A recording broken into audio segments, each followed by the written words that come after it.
Hello, everybody. Hey, hide your mother's eyeballs and ears.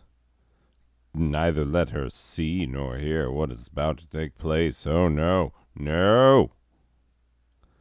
You do not let the innocence of your mother be befouled, beroiled, bespook.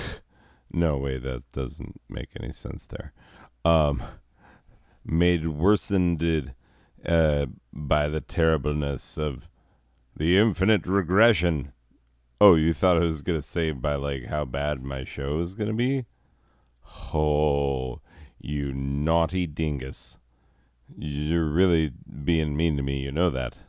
I work on these. I am in a room full of white people. They work on this. I mean, Chaz allegedly works on this. Braxton works on this. I found out Clarissa works on this. It's confusing. Ian works on this. And, like, to meet the guy, you would be like, he works on this. But, like, no, he actually. I mean, look, he looks like a guy that you'd want to look into it for. And so I looked into it, you know, because he's got that kind of look into it. Don't just go on assumptions. Let's actually trust but verify there. Anyway, regardless, so yeah, I got people that work here. The show is purportedly acceptable. Good enough for YouTube to not be like, this violates our terms of service in that it is not at all an entertaining video. And you know YouTube's standards for what makes an entertaining video are low. Oh my god. Like, look, I get it. Piece of bread fall over. Hilarious. But video commentating on the various ways in which piece of bread fall over is a perfect example of what makes Gen Z humor what it is, and that one must understand this windfall moment of internet ingenuity in order to understand an entire generation of human beings. Yeah, okay. I It's that video. It's not the bread falling over. Like, okay, I get it. I'm even down with it. That video is like 6 seconds long, you know, and but like the people watching it and commenting and just being like for a laugh. Okay, sure. I mean, that's a little excessive, but whatever. But the guy who's like, this is a cultural moment. Someday, someone whose last name is Attenborough will get very serious about this topic in ways that I am bordering on right now. Anyway, regardless, that's making fun of you people. Hey.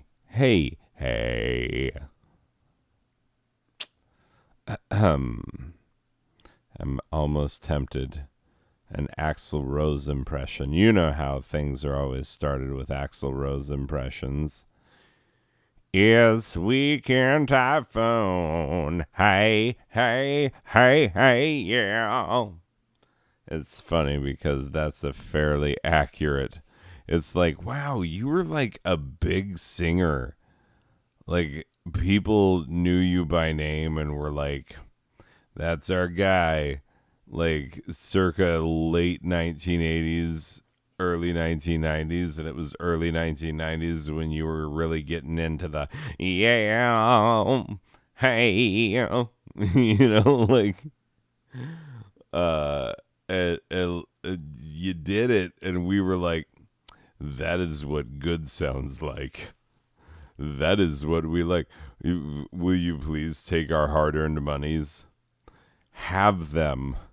We've earned them. It was hard to get them. I'm not going to lie to you. Why would I lie to you? Of all people, why would I lie to you, person who am I having a conversation with inside my head, but also using my mouth to say it out loud so that I appear to be a person with mental problems?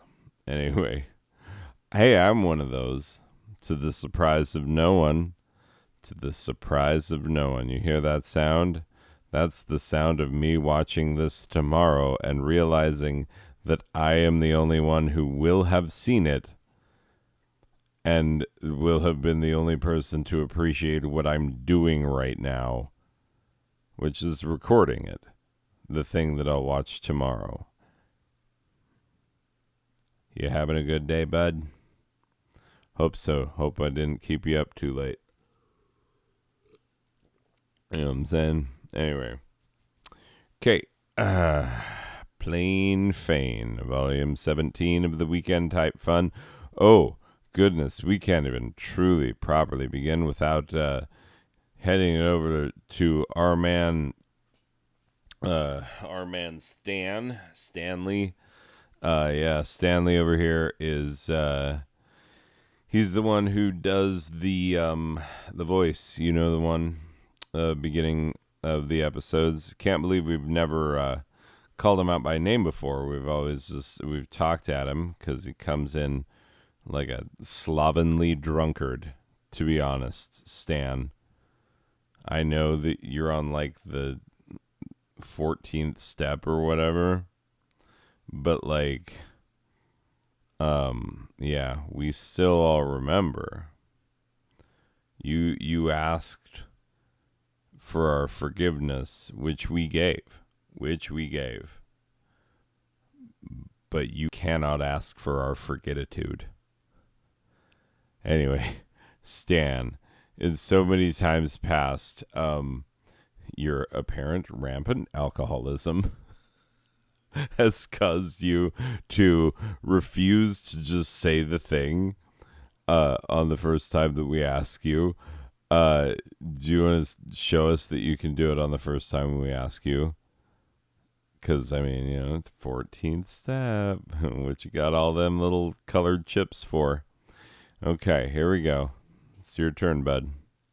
Weekend Type Fun, Volume 17. Plain Fane. Hey. That was good. Hey, everybody, give Stan a round of applause. Hey, bud. I think this time the rehab's gonna stick. You know what I'm saying? I think you've turned that corner, buddy. Yeah. Okay. Yeah, solve complicated issues on this show. People out of addictions. Helping you with your brain problems. Anyway, let's help you with another brain problem. Where the frick are we, Mars? Yeah, who picked this template? Wait a minute. This is bullcrap. This does not flow at all from what I was just doing. Like, did the people who wrote this have any indication of what I was like and of the kinds of things that I would have been saying at this point? Because they're going way off script. They're writing the script. They are off script.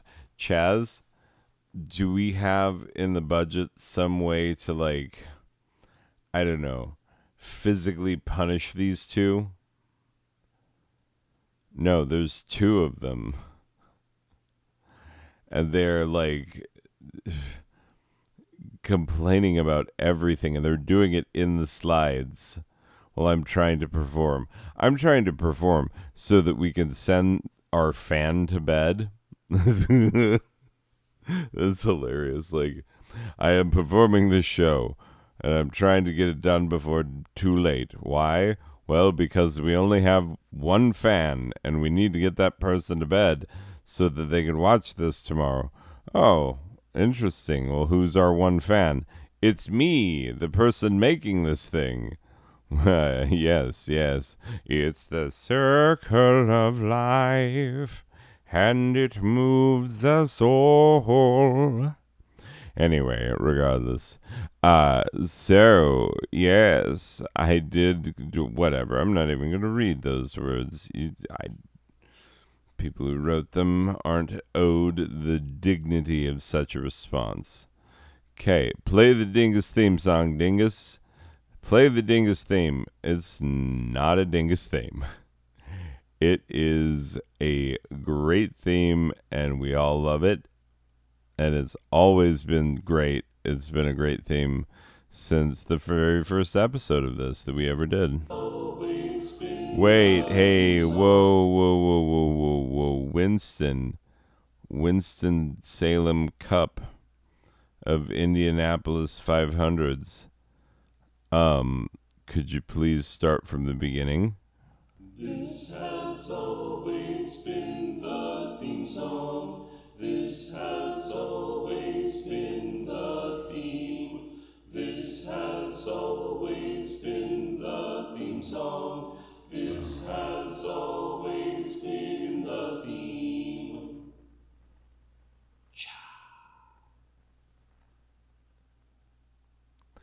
Hey, and I know what you're thinking. Is Winston white enough to be included in this ocean of white people surrounding me on this show? The whitest show going. This side of supremacy nonsense. I mean, honestly, those people, it's all white. It's so white that it's like, you're sure this is the part you want to save of the human race. Like, look around, take a look. These are the buck-toothiest, like, smudgy faciest, friggin' fat, lumpy, doughy, weird, racist, buck-toothed, redneck, friggin' example of who we are, and this is the part you're trying to save? What? Like, come on. At that point, we just deserve to not even have it anymore. Like, just let's all just, you know, biracial from now on. Like, that'd be awesome. It would help with hybrid vigor for the entire human race. So, yeah, what's your deal? You not in hybrid vigor? You against the assured health benefits of future generations? Of course you are. You vote Republican. Anyway, regardless. Oh, hey, Dorksville, USA. I resent that. This is ridiculous. Yeah, I'm sure it did hurt your brain when you realized, like, wait, you can't have a national anthem for a place, for like a small town, because Dorksville, you never heard of it. If it was like, you know, a bigger ville, like your Charlottesville or your Tess of the D'Urbervilles. Anyway, she killed that baby. She, like, killed that baby. Man, like, that's some heavy, heavy stuff. Killed that freaking baby. Anyway, comedy show. Killed that baby. She killed it. Tess, do you know what you're doing? You're of the D'Urbervilles. Why'd you kill that baby? Anyway, yeah, moving on. It's your host, Rem Pemberton of the Clemson Pembertons, the dingus most of bucktooth idiots. Who the frig? Chaz. Look, I saw. Okay, I go and I check on Braxton from time to time. I want to keep the boy happy, so he'll keep churning out this gold we've been getting lately. I mean, the last one, very funny. I just don't think it was as funny for someone to read it. I think it was like funny just as the printed word, but not as a presented read section of text. So anyway. I feel upset. That's how I feel. Anyway, smash cut to smash cut. Yes, it's a smash cut. Post smash cut, obviously, is what comes after the smash cut. Tonight's episode has a theme. We are sponsored by a uniting idea pulled straight from the old man's brain wrinkles. The theme of this evening's entertainment shall be, oh, I hope it's good. I don't remember what it is. Kiss. Oh, now I remember because I, I'm not going to say why. Okay, I was involved in the creation session this week. Like, I actually helped out. Yes, I, Clem Pemberton, was involved in the creation of this here episode, or episode as we call them in the business. Um, you know, I was involved in the creation of this week's episode, in the writing of it. And yeah, I mean, I have to be involved in the performing of it, but the writing of it. I've finally had a chance to get involved this week, and man, what a writing staff we have. I'll just say that. Anyway, KISS is an acronym for Don't Overcomplicate Things, Simplify It, Jerry. I'm sure, like, when it was first made, it was just like one guy telling another guy whose name was Jerry, like, hey, you have a tendency to overcomplicate things, and maybe you want to make it simple. Maybe you want to keep it simple. Maybe you want to, like, not overcomplicate it. You see what I'm saying? Jerry. So, yeah, still bears his name, so we remember who it was. Okay. So without further ado, or frivolous extra slides, oh, you could argue this one is one of those. We present a presentation to be beholden. What the frick? What the frick frack? What the frick frack paddywhack, Chaz? Look, I'm going to go give the dog a bone. He's howling in the background, and for Jesus Christus's sakis, we can't have that. No, I don't even believe in the Jesus of Christuses. I mean, obviously he existed. You know that I'm an Emmylou Harris man. The one and only true God, Emmylou Harris. It's my religion that I made up. But I don't talk about it because that's the first rule of the religion, is like, maybe don't talk about it with everybody all the time. And like, now is maybe, and it's happening, so like, don't freaking ask right now. Anyway, yeah. So that's what's happening. Hold up, I gotta go get some water. Hey, well, I was getting that water. I know you had to wait the whole time. It was like a few minutes. Yeah, sorry about that. Anyway, ran into an old friend, friend of the show, on my way to the water cooler, and I think he was here doing a documentary interview. Anyway, but yeah, ran into Sonic the Hedgehog. It's a pretty big deal these days, and it was good to see him. I remember him back from the early days, early on. The genesis, if you will. And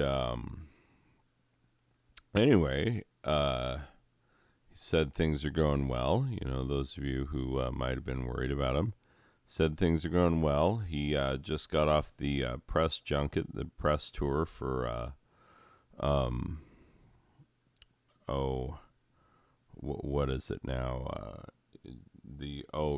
Mario and Sonic at the 2021 or 2020 Olympic Games, obviously held in 2020, and same time the game was released, as a matter of fact, height of the Olympic fever, Olympic interest. Anyway, so yeah, there you go.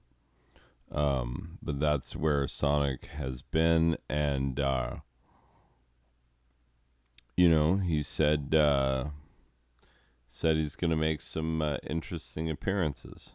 You know, he's gonna pop up in some things. It's gonna be a fascinating little turn, and I guess we're gonna see. So, Sonic the Hedgehog, people, he's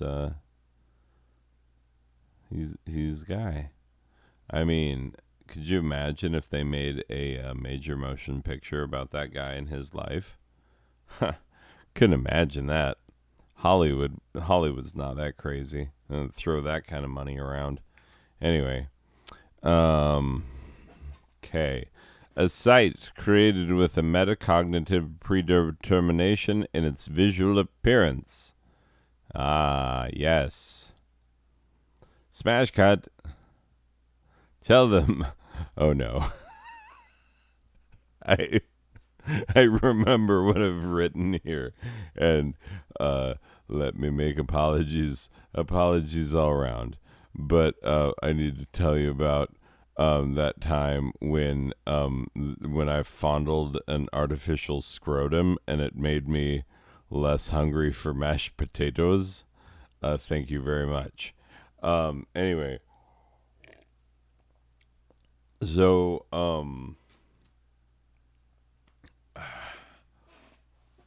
yeah, we were last week. We were we used to have steaks on Sundays, but like Sunday is the day where we always have work to get done and stuff. And so we're like, let's do it on a day where we can actually enjoy it. We did steaks on Saturday, you know.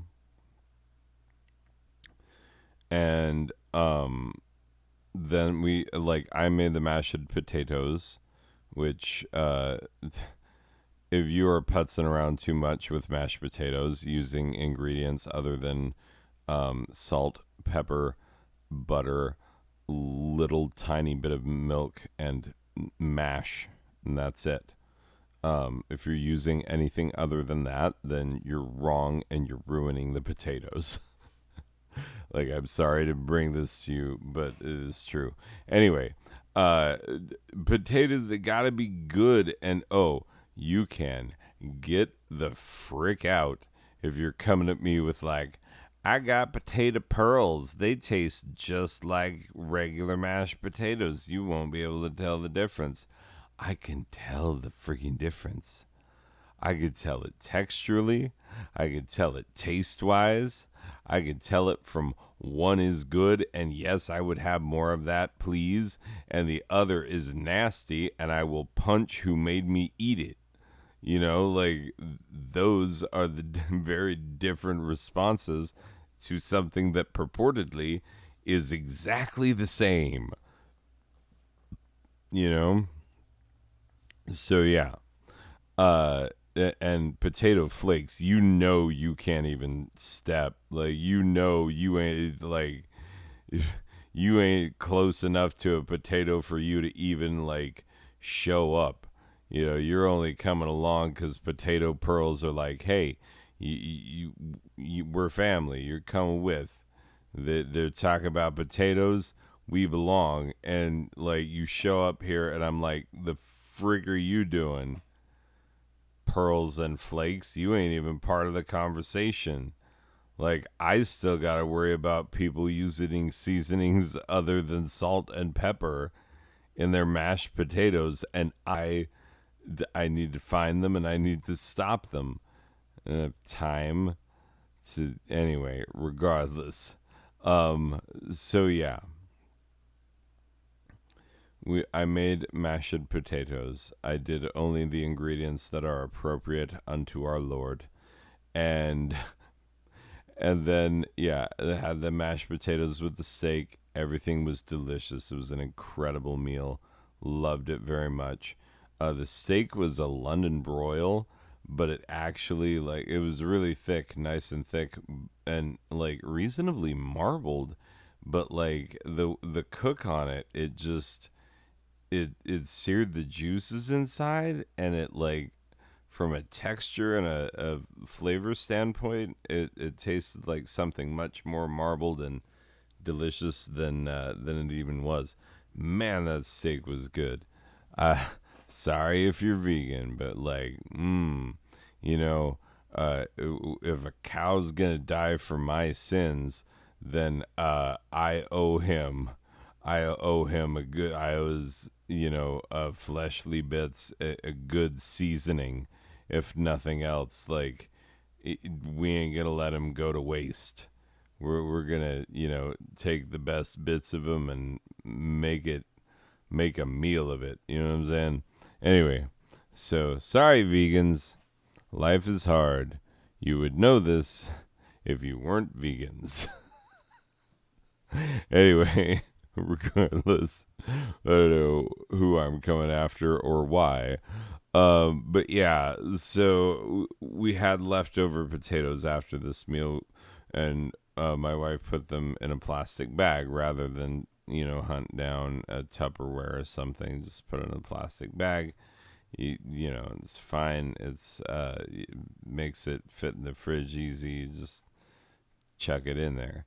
Anyway, uh, so yeah, now we have plastic bag full of mashed potatoes in the fridge. Uh, on Thursday night, which is the night we normally order out, um, my lovely wife had gone to the store and they had pork chops on sale, and she was like, "Yeah, let's get some pork chops."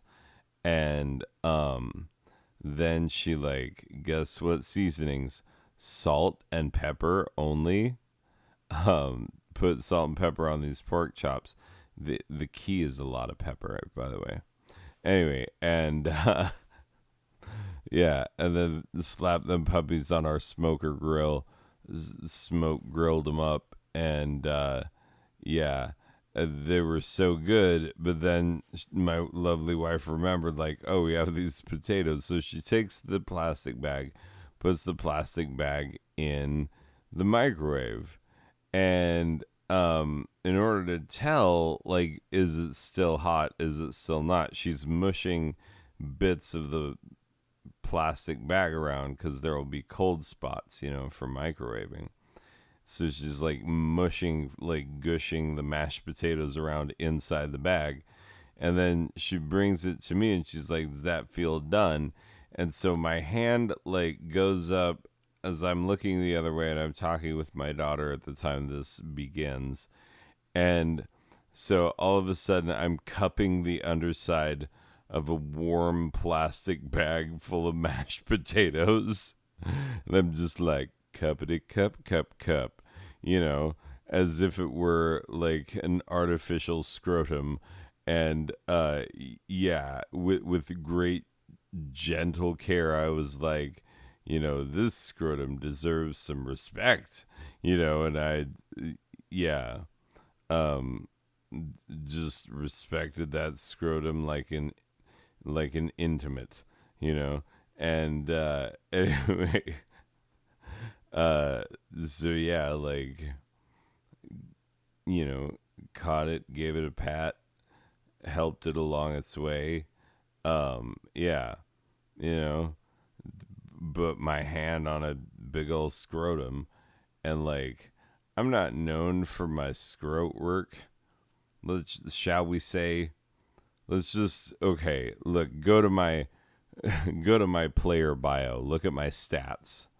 Scrot work. What does it say under scrot work? What's my scrot to work score? 0. Exactly. I don't even. Is not even. I didn't even enter into it. Like, it's never been known to happen ever. But all of a sudden, it's like, oh, warmish, uh, sandwich bag full of mashed potatoes. Maybe, maybe I ought to consider alternatives and other opportunities because, there's, yeah, there might be other people who want to get a little mushy. I don't even know what I'm talking about anymore. I'm kidding. Like, at no point did I enjoy touching the mashed potatoes in the artificial scrotum. I really, really did not enjoy it. And so, because I mean, then it was offered to me as food. That's the part that I was having a hard time with, is that it was like, here, fondle this, and it was even, we were even laughing and joking about it being a thing that's being fondled, and then it gets brought to my plate as food. And I'm like, okay, we already stopped thinking about this as food for a while now. So, like, I don't know that we're going to get an accurate representation of, like, some middle age eating. Eating in the Middle Ages, not, middle aged man eating. You know how people watch middle aged men eating? They're like, ooh, did you see that new vid? That new hot vid of Tony Hawk, who is now a middle aged man eating? Oh my God, that's some vid. That's some serious vid. Anyway, jeez, what a ridiculous thing. Anyway, touch that scrote. That's the story. Smash cut. A brief diatribe on why all insects should be confined to lizard tummies. Post haste with neither the passing of go nor the reception of $200. You're not wrong. There's these stupid bugs. They're like thin, long, thin, flying varieties that at night they're like, computer monitor, I want to live inside of that. And then they like think they can fly inside it, and they just gonna keep trying it for however long you're gonna sit here with your monitor on. And it's annoying because like, I've seen them beat themselves to death against the monitor and then pile their bodies on the bezel, and it's like, what? You're gross to begin with. I don't want you like turning my monitor into like a friggin' elephant graveyard of, suicidal emo bugs. Anyway, regardless, people. Yeah. Insects. There was one tonight. Oh, and here's the other thing. Those insects, those ones I was just talking about, also multiple times have just showed up inside my cup of water. So it's like, let's go get some water. And then I look down in the cup and it's like, hey, I'm a bug. Like, what? Get the frick out, bug. You're not invited to Watertown. Watertown is for my tummy tums. Like, I live in a time where people still have access to clean drinking water in America. The sad part is we don't know if that state of affairs is built to last. Smash cut. Good kitties who like to have their tummies rubbed. Oh my God. Okay, this is Ebony. This is my lovely kitty. She's so sweet, and she's the one who sits on my chest and gets all nuzzled up in my beard, and like we cuddle with her all up in my beard. It's really cute. She was so tiny, and like when we first got her, it didn't. It took like barely more than a hand's width to pet her. You know, so like if you're gonna pet her entire length, you're only moving your hand like, inch and a half, 2 inches. Like, she was so small, so cute though, sleek, black, cute. Now she's just, yeah, she's so cute, and she's still very very cute, and yeah, she's my kitty. Anyway, let's see other kitties when I have tummies. Oh, Ash, man, was he ever this indoorsy? Like, look at how many, like, he has so many more notches in his ears now. And we did not want that to be the case. We tried to make him stay inside, and he's like, if you make me stay inside, I will be angry, and I will, like, you know, hide for most of the time, and then occasionally come out and swat people's legs for, not giving me what I want. Anyway, yeah. Um, but Ashy Washy, man. He such the great kitty, came up to us, stayed through us with all of our moves. We don't even own this bed anymore. Fun fact. Okay, good kitties. Oh my god, this picture of Leo where she was like, I fit in boxes. If I can fit like any part of me in the box, all of me fits in the box. And so like that's her approach to this box and all other boxes. Like, so if it's a really big box, then she's like, yes, of course I fit. And if it's a really small box, she's like, yes, of course I fit. And it's like, oh, so you don't like really analyze your visual data? And she like, nope, I make assumptions and jump right to them. Anyway, uh, this one, oh my god. Sometimes this one, not always so nice. I'm just telling you, not always the nicest one.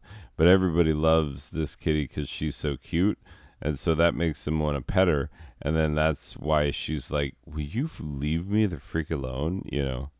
Anyway, smash cut. I think it's time we both stop pretending I'm not just showing you kitty pics. Yeah, this is what's happening. We're looking at kitty pics. Okay, this is how they used to say goodbye to us every morning. They haven't done it for a while. Sometimes one, sometimes the other will do it now. They haven't done it for a while because, there's a Leo kitty around now, and he likes to be on the couch. And so, yeah, they aren't as eager to get up to the window, which is, the couch is right in the window. Anyway, I think it's time we both stop pretending I'm not. Yeah, let's just read it. Anyway, this was the first time that Ebony made it all the way up to the top of Kitty Time Tower, the, scratching post with multiple like cat tree levels that they could stop on the way up to the very top level. This is the first time that Ebony made it to the very top level. And I made my wife take pictures my wife called me and was FaceTiming me. And then she also sent me pictures. And then I texted her and said, okay, I need you to tell Ebony that she is a good girl and a pretty girl, like on Star Trek The Next Generation when Data is like telling Worf, like, you must tell him that he is a good cat and a pretty cat. I will feed him. Anyway, The Next Generation. You're not wrong, Seth Meyers. It is the next referenceable thing. Okay. Oh my god. Yeah, this is them on top of the little cart that is now more or less oh no, kitties are in the cart right now, but it's more or less Leo's cart now. Look at how big that kitty's paw is. It's ridiculous. That's Leo's paw. She's a big frick kitty. When she gets all of her fur back, because a lot of her fur was matted, so we had to shave most of her fur off, and it's coming back, and like her tummy is back, and man, it is so fluffy and thick, and look at it, the size of her paw, like, because I haven't seen her at full size with all of her fur in a while, and when she's got it, she's just gonna seem huge. Smash cut. Clark Griswold was the dad in the National Lampoon's Vacation series of films. He was played by Chevy Chase. Chevy Chase would also go on to play Pierce in the hit sitcom Community. He would also go on to prove himself something of a diva while on the set of that show. It's true. Like, they were wondering if they would have to cancel or whatever, and like write his character out of the show. Like, because Chevy Chase almost held the show hostage, or tried to. Anyway, so this is bonus content for the Instagram viewer. If you got my Instagram, then you definitely don't know anything that I'm talking about. You don't know who you are, viewer. Yeah, person who watches this but also checks my Instagram. Um, hey, but I'll tell you what, I absolutely would watch Troy and Abed in the morning because the fun thing about it is that you don't watch Troy and Abed in the morning.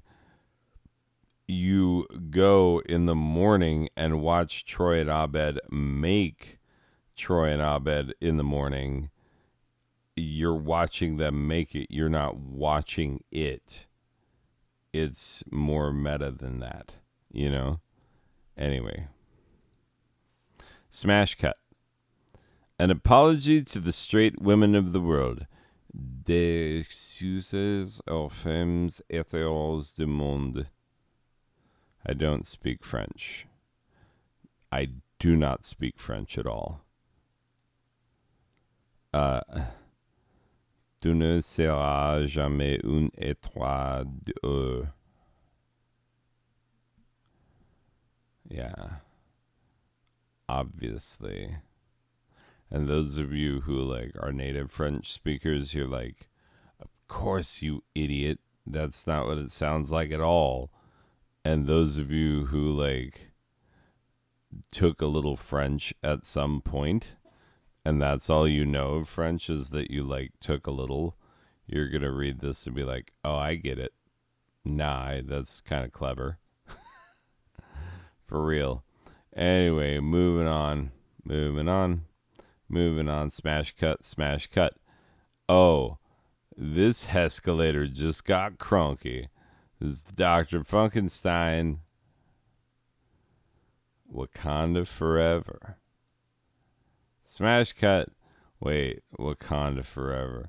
Is it okay if I like am supportive of the like meta understanding of supporting that film? You know what I'm saying? Where it's like you support the film because it's a good film, but also you support the film because you understand that it's like the first time ever that the black community has had a hero like this in depiction on par with a Batman, a Superman, those kind of bands, you know, in a cinematic universe that millions and millions of people care about. Like, yeah. Smash cut. But yeah, Wakanda Forever, like it's bigger than you could have thought. Anyway, smash cut. Yeah, Wakanda Forever. Um, oh man, Lil Nas X ain't messing around no more. You have been warned. Like, you think, like, have you seen Industry Baby? Like, or Industry Baby? Uh, like, have you seen this video? It is incredible. Like, all of his videos is the machismo of hip hop, of like, you know, straight masculine hip hop meets like the fantasticness of modern gay. It's like, wow, congratulations on doing that, friend. You like really did it. So, you know, golf clap for him. And Little Nas X sinks that putt. Excuse me, Lil Nas X. Yeah.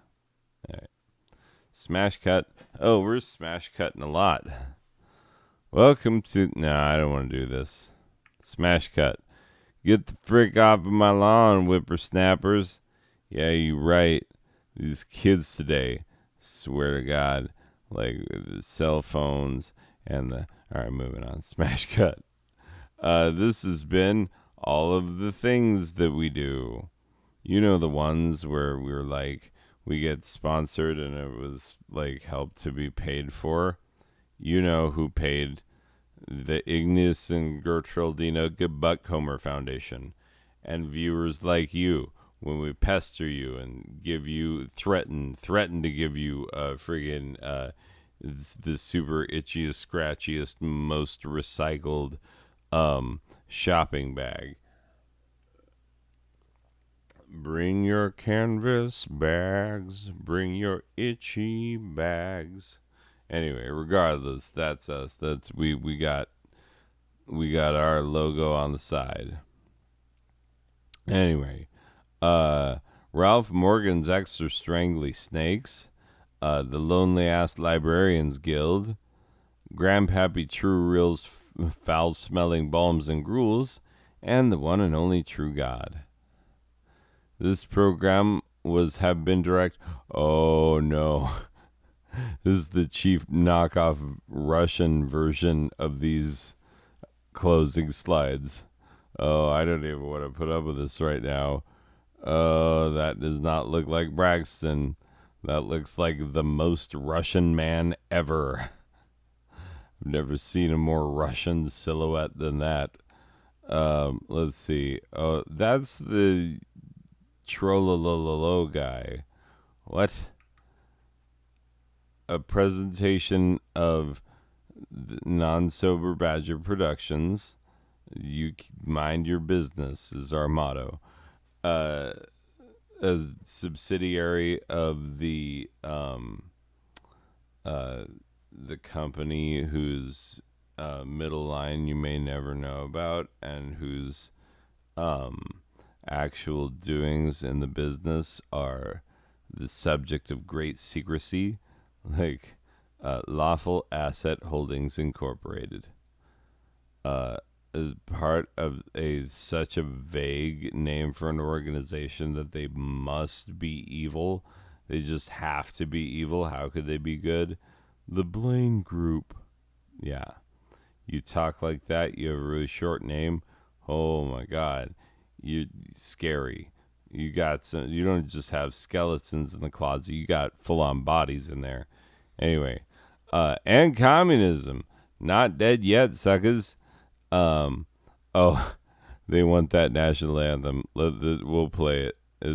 Terrible, terrible anthem. But we'll play it, and then once we've played it, we'll be done for the week. Okay, prepare yourself. Is the Kurzbekistonian? No, Kurzbekistovian. Sorry. A Kurzbekistovian anthem. And open with